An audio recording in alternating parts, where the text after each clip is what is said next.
I am Ferdinand Marcos, and I am the President of the Republic of the Philippines. I stand today on behalf of 110 million Filipinos. Hi everyone, hello universe, it's me again. Shout out sa inyo mga babayan. Hello sa mga Marcos Lily supporters and Filipinos. But anyway, meron akong upload videos tungkol dito kay DND Secretary Gibo. We all know naman mga kababayan, Secretary Chuduro is related to because he is kuwangko, 'di ba? Correct me if I'm wrong, guys. So, alam naman po natin ang kuwangko is Madam Cory Aquino, no? So, but anyway, lagi natin sinasabi, past is past. Nangyari yung nangyari. Now, si Pangulong Marcos Jr. kasi, nakikita ko sa kanya, hindi talaga siya nagtatanim ng sama ng loob o galit sa isang tao, whatever na nagawa nila sa pamilya ng ating mahal na Pangulong Marcos Jr. Still pa din ang PBBM natin ay napaka-humble, down to earth. Sabi nga sa Biblia, mahalin mo ang kaaway mo ng higit ng tulad sa iyong pagmamahal sa sarili mo. No, it's biblical yan po, no? So nakikita ko kay Pangulong Marcos Jr., ganun ang ginawa niya. Pinapahalagahan niya ang lahat ng tao, no? Lalo na ang Pilipino, mga kababayan, no? So I think President Marcos Jr. is reading a Bible. Kaya mayroon na po siyang knowledge about sa mga words na galing sa Biblia. Ayun ay salita ng Panginoon. So dahil dito kay Secretary Gibo, kasi naitanong sa inyo if he has a plan to run for president in 2028 kasi malakas nga ang kanyang pangalan, and of course he is very qualified to run, no? So ang sagot niya, guys, pakinggan nyo na lang. Pero for me, no, if there's no choice na pagpipiliin, pag naglaban si Sara at saka si Secretary Gibo, kanino pa ba tayo, 'di ba? Alangan naman doon sa mga taong lahi nila tukhang. Of course not. Hindi tayo doon. Siyempre, suportahan natin si Secretary Gibo. If ang Pangulong Marcos Jr. itaas niya ang kamay nito, ay sigurado panalo yan, mga kababayan. Totoo 'yon. Maniwala kayo sa akin. Mananalo yan, no?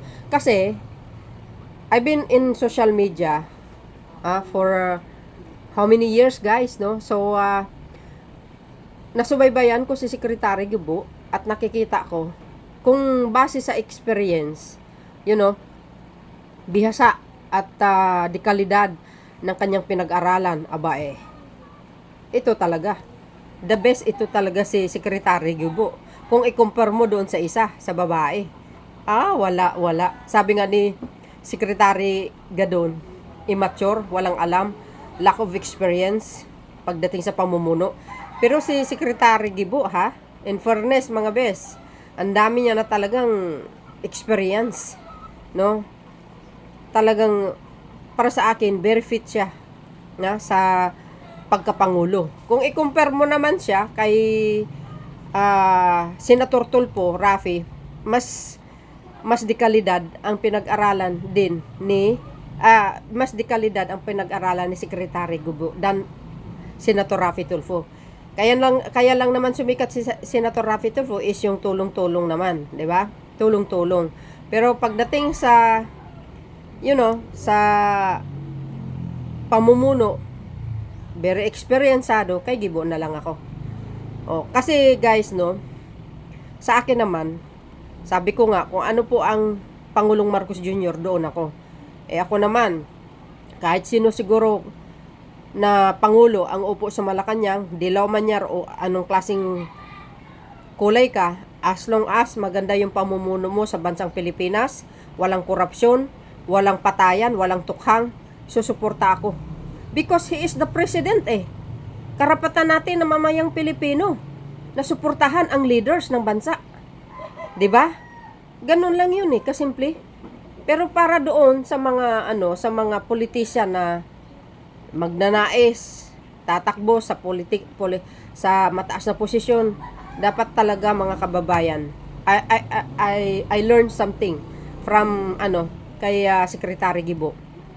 If you want to be a politician in the future, you should be study law. Totoo yun, guys, no? Tama nga naman. Kasi I think sa politics, guys, more in yan no? Yung mga batas-batas. So tama po yung sinasabi niya.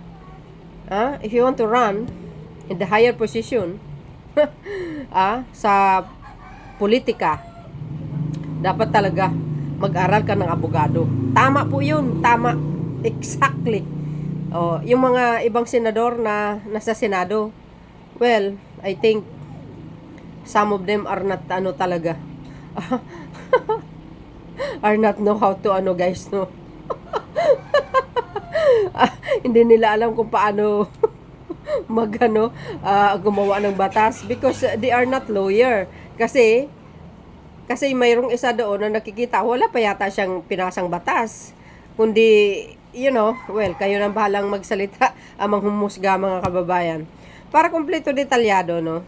Ito, panoorin niyo po yung interview ni Secretary Gibo, courtesy po ng ANC HD, Beyond the Extent with Rico Hason. Ayan, courtesy po nila yan, no? At saka isa pa, tanungin nyo rin po rito, pakinggan nyo rito yung kanyang sagot about the Duterte and current administration. So yun guys, para kumpleto detalyado uli, watch this. But before that, don't forget to like, hit the button bell para lagi kayo updates sa aking mga upload video. Follow me guys. Eto na. What are your thoughts on this deterioration of alliance between Duterte and Marcos Jr.? Well, all I can say right now is I hope that there was a unified country, but it does not happen. Now, being a member of President Marcos's official family, my obligation is to protect the programs and the integrity and the security, actually, of our president. That is my sworn duty, of which I will not shirk. Friendships,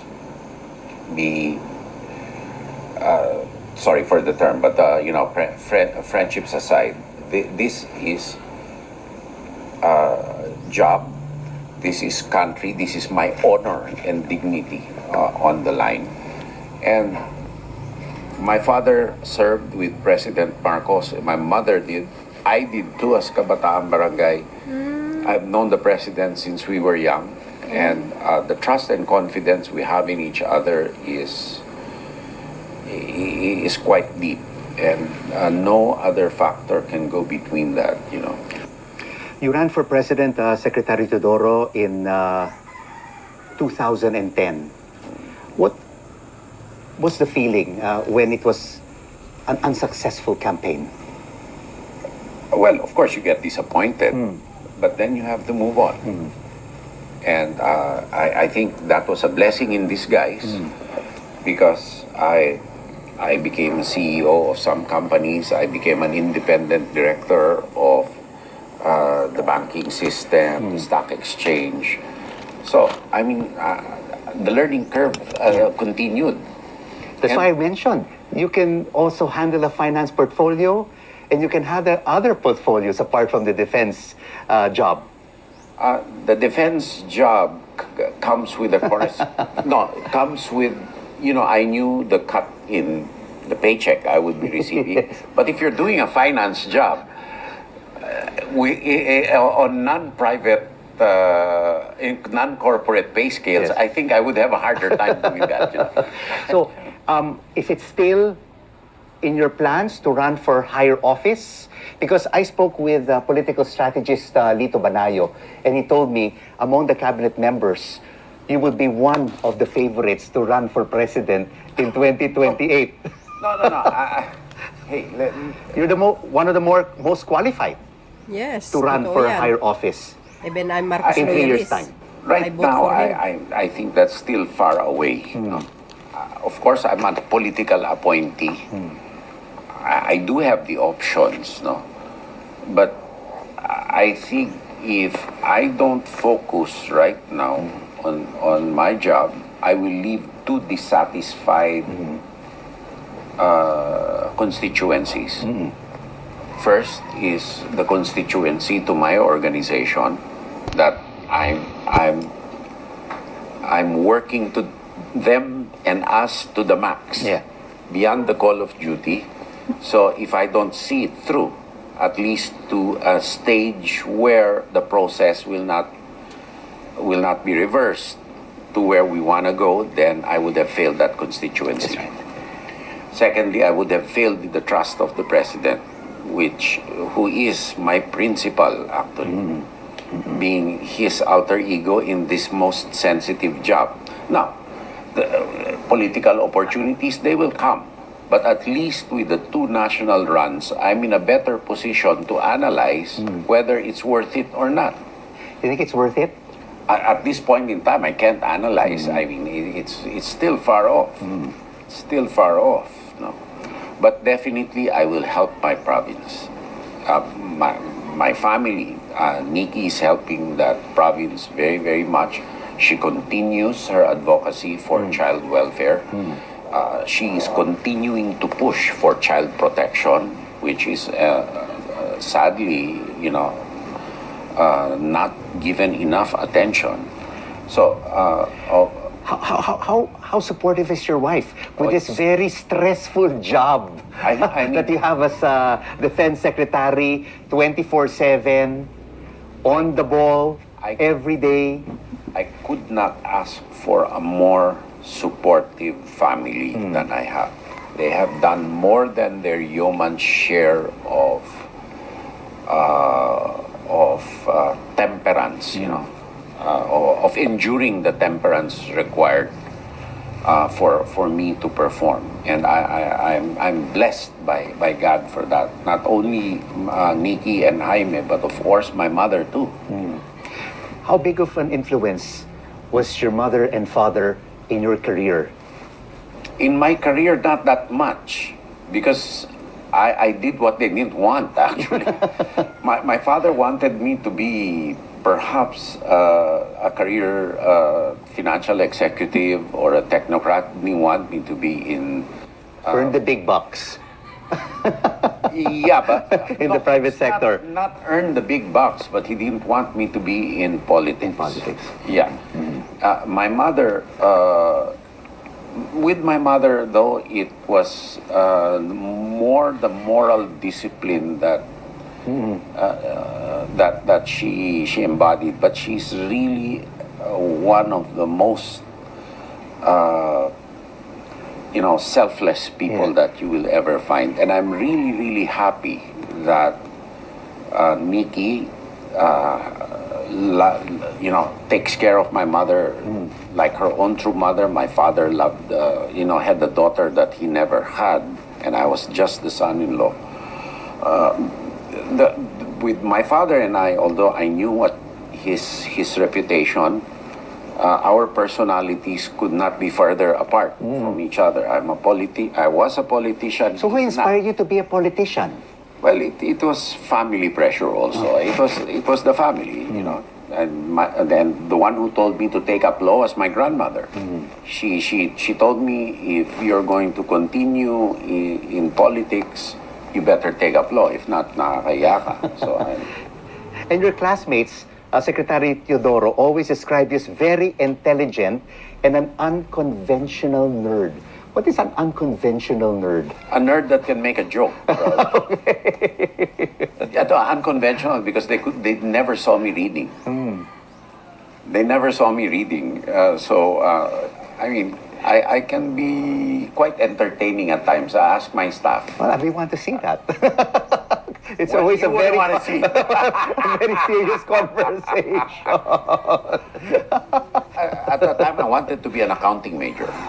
Ambisyoso eh.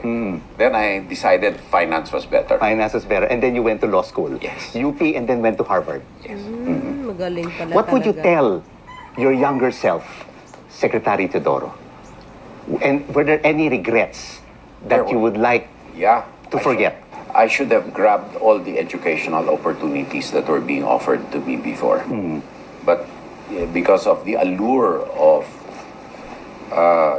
politics in the province at that young age, I decided to forego with those with those opportunities. I should have grabbed them. Thank you so much for Thank joining us, Thank you. Secretary Gilberto Teodoro Jr. on Beyond the Exchange. Thank you. Thank you.